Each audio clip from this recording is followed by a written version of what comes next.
right, so this week we're gonna start a new chapter. So this is chapter 8, systems of equation. You have already done this in grade um, 10, but with the linear equations, okay?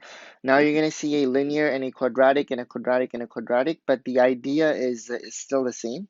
So we're gonna start off with equations, and then eventually we'll work with inequalities.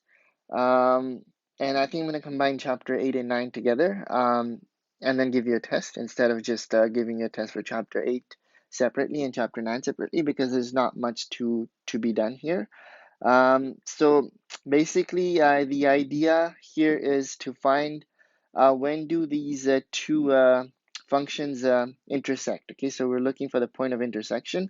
Now, one way to do that is to just, you know, I guess, estimate the point of intersection graphically.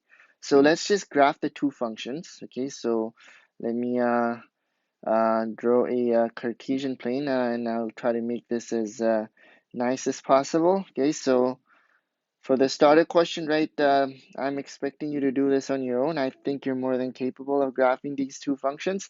Now for the linear one, okay, let's draw that in green. So my y-intercept is 3 and my slope is positive, right? So if you want m is equals to 4, right? And my b value is equals to 3. And I'm comparing this function to y is equals to mx plus b. Okay, so that's how all linear functions look like. So using this information, I know that, I'm going to be at this point over here, right? Y is equals to 3, slope is positive, so my function will increase. So it's probably going to look something like this, okay? Now for the quadratic function, right, you need to figure out what your a value is. So a is equals to 2. That means the parabola will open upwards, right? It's positive. A is positive, so like it's going to have a smiley face, right? My p value, right, is, so let me just write down the equation to remember. Y is equals to ax minus p squared plus q, right? So what you see over here is actually minus p. So that means p will be minus 2, okay? So for the p, remember the sign flips, okay? Because minus p is equals to 2, so p will be equals to minus 2. And your q is minus 5, okay? And then for quadratics, right? So if this is 3, and this probably would be 5. And my vertex will be at the point minus 2, minus 5. So actually, you know what? I am going to draw this a little differently because I know what the graph looks like. Okay, and if you have a graphing calculator, you can kind of like figure it out on your own as well. So you can figure this out on your own. But so this is basically what the function looks like. Okay, so this, so let's just call this minus 2, and this would be minus 5. Again, I'm just you know doing this by hand, so they're not to scale. And then it opens upwards, right? So maybe something like this, and then opens upwards in that direction, and it actually um, crosses that point. Okay, so this is basically what your functions will look like if you draw them, and this is the point of intersection. Okay, these are your 2 points of intersection. Now I know that I didn't do a really good job because I haven't scaled anything, and I'm not going to be scaling it because then my video will be too long, right? But if you have a graphing paper, it shouldn't be too difficult for you to come up with a plot like this. And again, you can use your graphing calculator to assist you, which is what I have done. Okay, so plot the two functions. Okay, make sure your window setting, your minimum x value has to be minus 10, maximum has to be 10. Again, this is, you can play around with it, right? Sometimes it has to be minus 10, 10. Sometimes it might be minus 5, 5. You have to set this up based on the function that you're given. Okay, if you're not getting the full picture, then you have to change your minimum x value. Okay, so I'm increasing my x scale by 1, and then y goes from minus 10 to 10, and y is increasing by 1. Okay, so when you trace this, right, as you can see, your minimum x value will be, you can see this up here is minus 10. Maximum x value is 10. So this kind of shows you the whole picture. Same thing goes for y.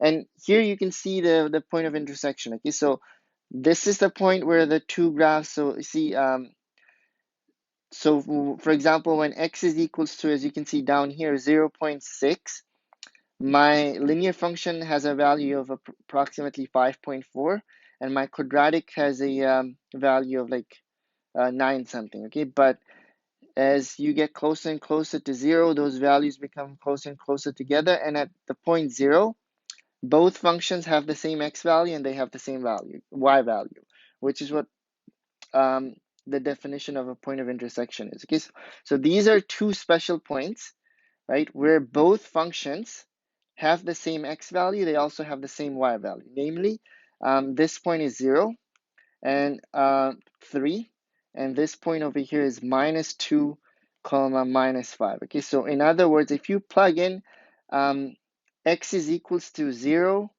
in this function, you will see that your y value will be 3.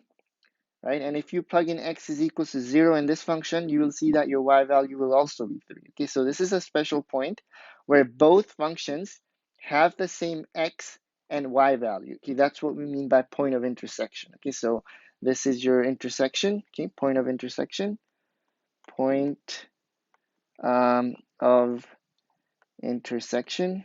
Okay, and what do I mean by point of intersection? By that I mean this is a special point where both functions have the same x and y value. Okay, same thing over here, right? If you plug in x is equals to minus 2 in either one of your function, both of them will give you a y value of negative 5. Okay, so this is a special point again where both the functions have the same x and y coordinate. Okay, so now the question becomes, as you can see, graphing this is not the best way to figure out what the point of intersection is, right? Because if you don't scale it, then your answers might be off, right?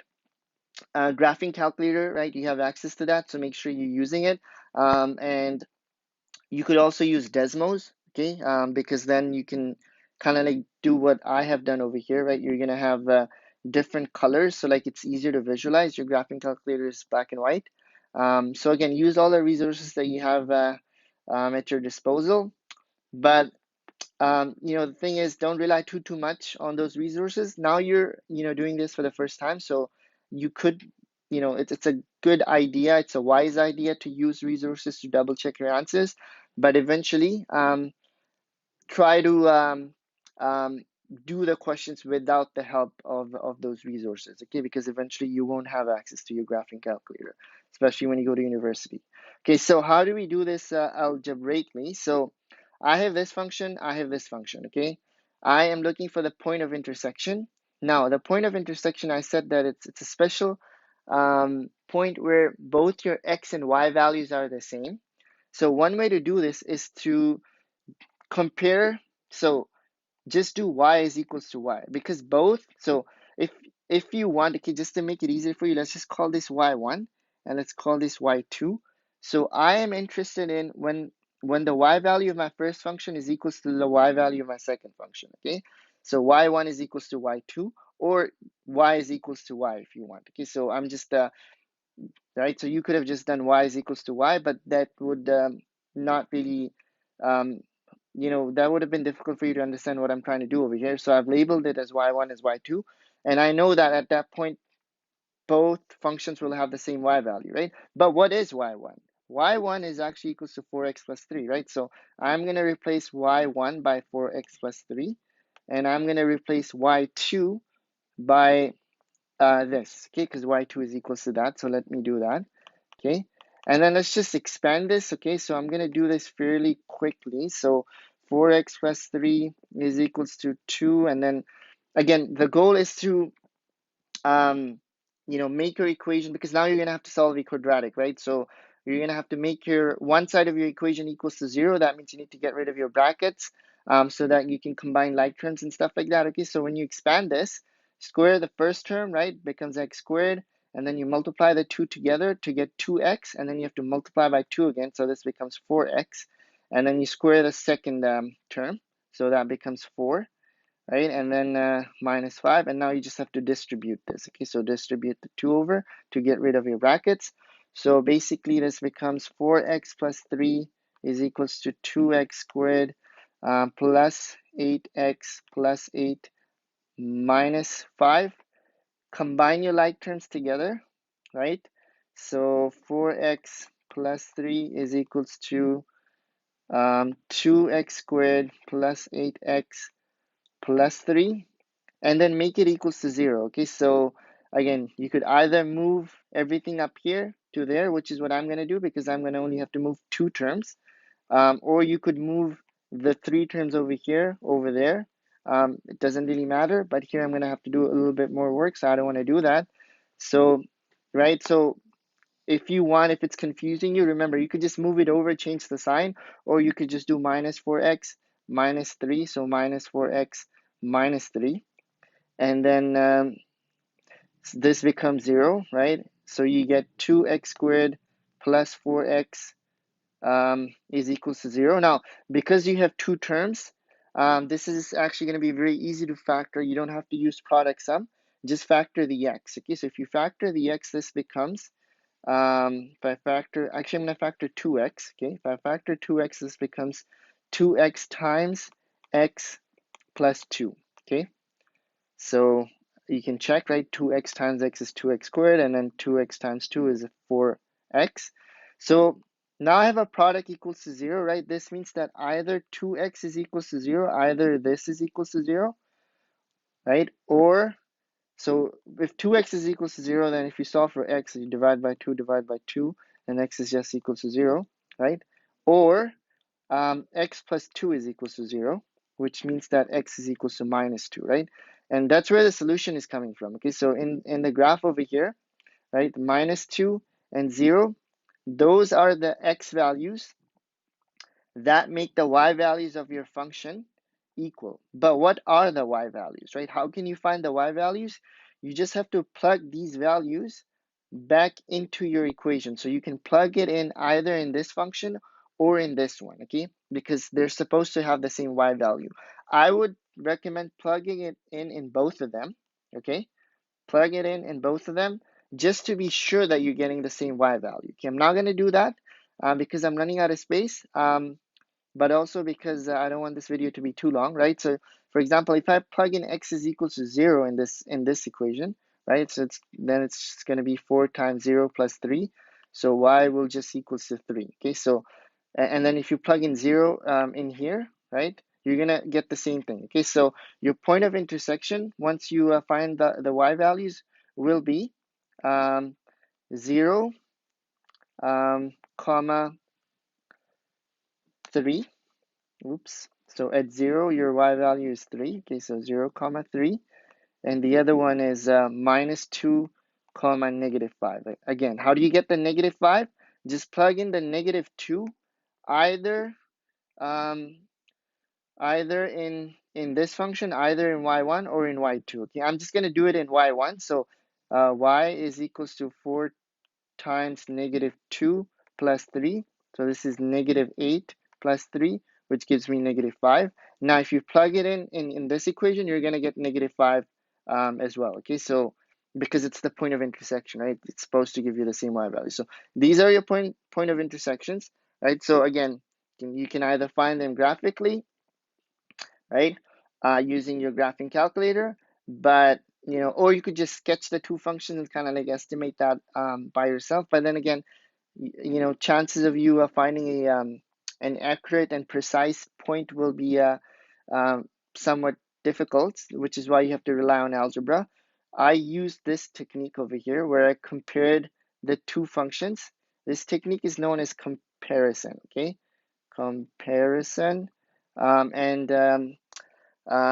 you probably did this in grade 10. Okay, so this is the comparison method. I'm going to show you a couple of more methods, and then I'll tell you which method makes more sense to use, when it makes more sense to use which method, I guess. Okay, so okay, so this question, right, they're asking you to solve the following system algebraically. The solution is given to you on page 441. Okay, I'm gonna just I guess do this question for you um, very rapidly. So in the textbook, you're gonna see two ways of solving this. Okay, one of them, in my opinion, like I really like to use that method. It's called substitution, and the other method is known as elimination. Okay, so um, substitution is what I would go for, and I will tell you in a moment why. So let's start off with substitution, I guess. So what does substitution mean? Okay, so as you can see, this equation, right, has a lot of x's in it, but there's only one y. Okay, there's a y over here. My goal is to replace this y value using my first equation. Okay, so how does that work? I'm gonna solve for y in my first equation. So if I solve for y, my first equation becomes y is equals to 5x. Right, I'm just gonna move the y over to the other side. Um, to make it positive, and then I'm going to move the 10 over to this side. Okay, so if you solve for y, again, there's many ways of doing it, right? But when you solve for y in this equation, you're going to get y is equals to 5x minus 10, okay? So now you know that y is equals to 5x minus 10, so you can actually substitute this value into your second equation. Okay, so your second equation is x squared plus x minus 2y. But now using the first equation, you know what y is. Y is actually just 5x minus 10, right? So because I know the value of y, I'm going to replace y by 5x minus 10. Now the advantage of doing this is that now this equation only has one variable, so you can solve for this equation. Okay, when you have one variable, you can do that. Okay, but again, how did I get to this point? Right, the idea was use the first equation, solve for y, and then substitute this y value into your second equation. Okay, why are we solving for y and not x? Because it's easier to solve for y, right? If you solve for x, then you're gonna have to make two substitutions, one over here, one over there. It's still gonna work, right? You could use the first equation and solve for x, but then you're gonna have to substitute x here, then you're gonna have to square that, and then substitute x. So not a wise decision to solve for x and then make the substitution. Okay, I'd rather just solve for y. Okay, so that's the technique of substitution. And you know what? I'm not gonna spend too much time on this. I'm just gonna, because again, the solutions are given to you on page 441. So when you expand everything and when you work this out, you're gonna get x squared minus 9x plus 20 is equals to 0. And again, you could, at this point, you could either use the quadratic formula or you could just go with product sum. Okay, and I think in the book they use product sum. So if you factor this, it becomes x minus 4, x minus 5 is equals to 0, right? Two numbers that multiply to positive 20 and add up to negative 9. Because the coefficient is 1, you can just use the shortcut over here. Okay, so that's where this is coming from. So that means either x minus 4 is equals to 0, right? Either this is equals to 0, or this is equals to 0, right? Or x minus 5 is equals to 0. So your solutions, right, your are x is equals to 4 and x is equals to 5, but um, which is the answer. So this is the solution. However, you still have to verify this. So right? So how do you verify? So once you find the x value, so that this means that these x values, right, um, are special in the sense that if you plug this x value in either function, you're gonna get the same y value. Okay, so the first function I've already solved for y. My first function is just y is equals to 5x minus 10. Um, and in the second the second uh, equation, I can solve for y, but let's do that. It's gonna look a little ugly. So you have this minus 2y is equals to 0. So if I solve for y, right, I'm just gonna do plus 2y plus 2y, but then you'll have to divide by 2 to get rid of your coefficient, right? So this tells you that 2y is actually equals to x squared plus x But when you solve for y, then y will equals to 0.5x squared plus 0.5x, okay? Oops, 0.5, I'm actually going to move this up, 0.5x, okay? And now if you plug in x is equals to 4 in either function, so if you plug in x is equals to 4 in this function up here, it will give you the y value. So, so if you plug in x is equals to 4, you're going to get 5 times 4, which is 20.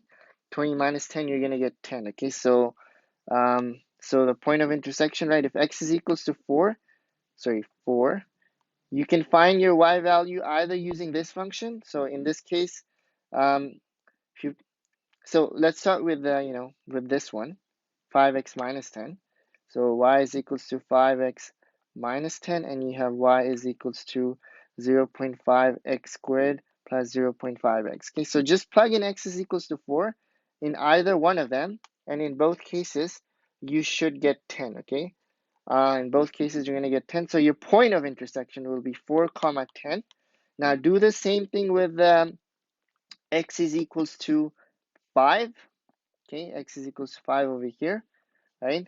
That is your point of intersection. So when x is equals to 5 and you plug in x is equals to 5 either in this function or in that one, both of them should give you the same y value. Okay, I'm not going to do that because again it's done in your textbook. Now if you plug in 5, I think I'm going to use this one. Okay, 5 times 5 is 25 minus 10, that's 15. Okay, so in this case, my point of intersection is 5 comma 15. And again, if you plug in 5 in this equation, you're still going to get 15. And you should. Both of them should give you the same y value, or else you made a mistake. Okay, so make sure when you're checking, when you're plugging in x is equals to 4 in this function and this one, make sure you're getting the same y value. If you're not, then you made a mistake. Okay, either while checking or while solving for this equation. Okay, so I guess this is how you find the point of intersection. Now I'm going to quickly mention the other technique known as elimination. And again, they're going to do this using elimination in your textbook. You can do that as well, but I don't really like that technique. It's kind of long, but in some cases it might be the most useful one. But usually I try to avoid elimination. Okay, so how does it work? So let me 5x minus y. Okay, I do have the questions up here, so I'm just going to copy the question. So you have 5x minus y is equals to 10. And down here you have x squared plus x minus 2y is equals to 0. Okay, so elimination means that you just have to add the two equations together. Okay, so just add them together. But when you're adding, make sure that one of the variable disappears. Okay, so the variable that I'm targeting over here that's easy to get rid of is the y, okay? Because I do have my x's over here, but here I don't have any x squared term. So it would be very difficult to eliminate x. So what I'm going to eliminate over here is my y variable. So to do that, I'm going to multiply my first equation by -2, okay? Why -2? Because let's just rewrite this. So let's write the answer to this, I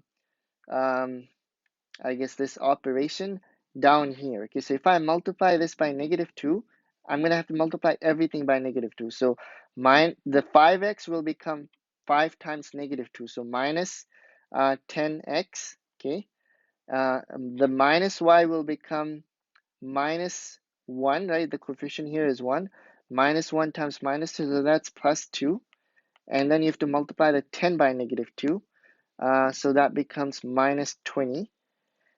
And now, if you add the two equations together, okay, if you add them together, then you can combine the like terms. Okay, so x squared doesn't combine with anything down here. Okay, so that's gonna be the same.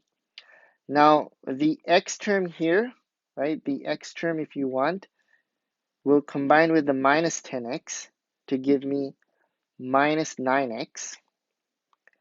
And then the minus 2, right, the minus 2 will combine with plus 2, and it will disappear, okay, because minus 2 plus 2 just gives me 0.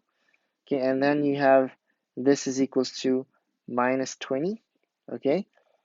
And then this is also a quadratic equation, so you can solve for this. You're going to get the same thing. X squared minus 9x plus 20 is equal to 0, right? So this is the equation that you're going to have to solve, which is the same as what I had up here, okay? So it will yield you're gonna yield the same equation at the end.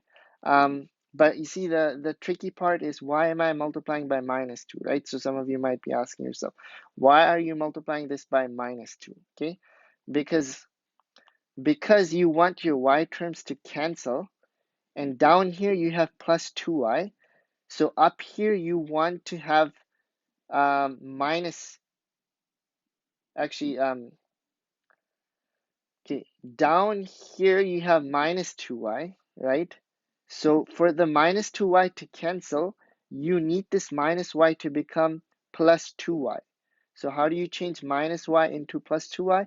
You have to multiply by minus 2, okay? And that's the tricky part with elimination. Students kind of have a hard time finding what you need to multiply your equation by, so that you can use this technique, which is why I think substitution might be your best friend. So substitution is simple, right? You just have to solve for one of your variables and then plug that variable into your second equation, and you don't have to really worry about finding that magical number, right? The minus 2 in this case, finding that magical number. But again, right, if you kind of understand that you have to add the equations together. Sometimes you can even subtract the equations together, right? So it really depends on how the equation is set up. So I'm not going to focus too much on elimination, but your textbook does go over it. So maybe you could have a look at your textbook. And once you get this, right, once you get to this point, everything else is the same, because we've already done everything else up here. Okay, so it's just yeah, it's just there's two ways of doing it. Okay, so now your turn. How would you